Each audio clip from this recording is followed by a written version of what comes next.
지금도 늦지 않았다고요? 현실은 잔인합니다. 우리는 종종 이런 말을 듣습니다. 위로의 말일까요? 아니면 현실을 외면한 자기 위안일까요?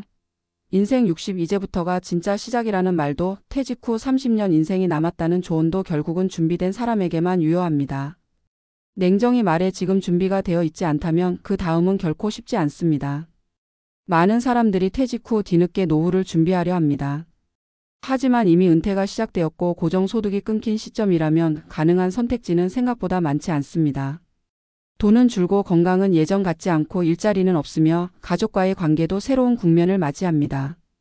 지금 시작해도 늦지 않았다는 말은 어떤 이에게는 희망이 될 수 있지만 대부분에게는 차라리 잔인한 농담처럼 느껴지기도 합니다. 그럼에도 불구하고 지금 우리가 처한 현실을 정확히 마주보고 가능한 생존 전략을 모색해야 합니다. 늦었더라도 포기할 수는 없습니다. 오늘 소개할 한 사례와 함께 이 상황을 어떻게 이해하고 어떤 대책을 마련해야 하는지 구체적으로 살펴보겠습니다. 김용수 씨 62는 작년 정년퇴직 후 하루하루가 불안합니다. 서울 외곽 25평 아파트에서 아내와 둘이 살고 있고 자녀는 이미 출가했습니다. 직장 생활을 30년 넘게 했지만 은퇴 직전 몇 년간 구조조정과 사업 실패로 제대로 된 퇴직금도 받지 못했습니다.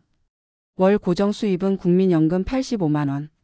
아내의 연금은 2026년에야 받을 수 있고 그마저도 40만 원 정도에 불과합니다. 부부의 생활비로는 최소 월 180만 원이 필요하지만 연금만으로는 턱없이 부족합니다. 남은 자산은 전세로 돌릴 수 없는 자가주택 한 채와 500만 원 남짓한 예금뿐입니다. 김 씨는 퇴직 후 일용직을 전전하다 지금은 허리 디스크 악화로 일을 쉬고 있습니다. 아내는 젊었을 땐 애 키우고 집 사느라 바빴고 노후 준비는 늘 내일의 일이라고 생각했다고 말합니다. 현재 이 부부는 월세 부담 없이 지내는 것이 유일한 위안입니다. 그러나 주택이 낡아 재산 가치도 낮고 의료비나 간병비를 감당할 여력이 없습니다. 무엇보다 두 사람 다 돈이 없으면 관계도 건강도 의미 없다는 말이 피부로 와닿는다고 합니다. 김용수 씨 사례는 결코 예외가 아닙니다. 한국의 중장년 세대, 특히 5060대는 고도성장기를 겪으며 살아왔지만 그만큼 축적 없는 소비의 삶을 살았습니다. 학자금, 자녀 결혼, 주택 마련 등 인생의 큰 이벤트들이 자산 축적을 방해했고 결국 노후 준비는 뒷전이었습니다. 1. 노후 준비 실패의 주요 원인. 자녀 사교육비, 유학비, 결혼 자금까지 지원하며 본인의 노후를 희생하는 경우가 많았습니다. 자식 잘 되면 나중에 도와주겠지라는 기대는 현실이 되지 않는 경우가 대부분입니다. 퇴직금을 받고 무턱대고 부동산에 투자하거나 지인의 말만 믿고 금융상품에 투자한 후 손실을 본 사례도 많습니다. 금융에 대한 정보 부족이 자산을 지키지 못하게 했습니다. 국민연금 하나면 괜찮을 줄 알았지만 국민연금은 기본 생계를 보장할 만큼의 금액이 아닙니다. 2030년에 노후를 감당하기엔 턱없이 부족합니다. 가장 큰 문제는 소득 절벽입니다. 50대 중반부터 수입이 줄고 60세 이후에는 거의 소득이 끊기면서 쓰던 만큼 쓰고 살던 삶을 지속할 수 없습니다. 은퇴 이후에도 일할 수 있는 준비가 되어 있지 않다면 노후는 곧 빈곤으로 직결됩니다.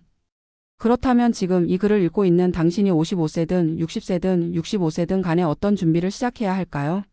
결론부터 말하면 두 가지에 집중해야 합니다. 1. 고정 지출 최소화와 2. 현금 흐름 확보입니다. 1. 고정 지출 최소화, 생존을 위한 지출 구조 개편. 은퇴 후 가장 먼저 해야 할 일은 가계부 재구성입니다.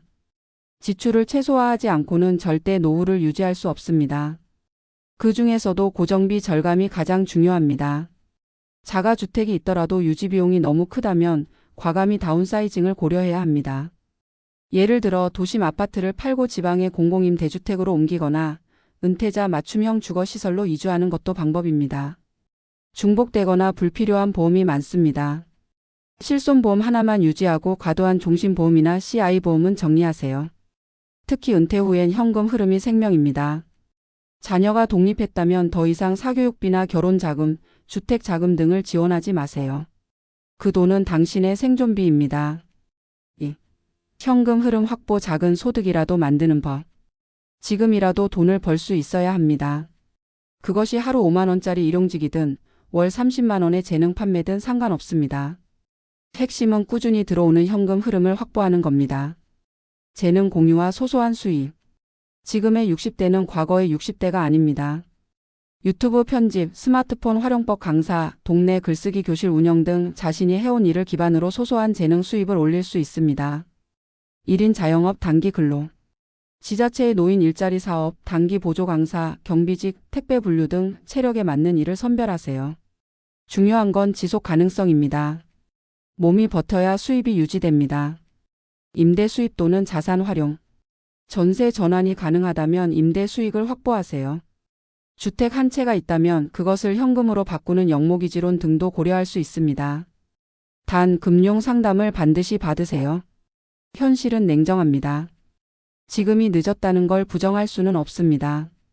하지만 완전히 끝난 건 아닙니다. 남은 시간 동안 무엇을 하느냐에 따라 빈곤한 노후와 견딜 수 있는 노후의 갈림길이 결정됩니다.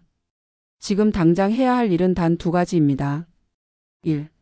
지출을 줄이십시오. 2. 수입을 만드십시오. 이 단순한 원칙을 지키는 것만으로도 우리는 충분히 버틸 수 있습니다. 지금부터라도 시작하십시오. 그래야 현실이 더 이상 잔인하지 않을 수 있습니다.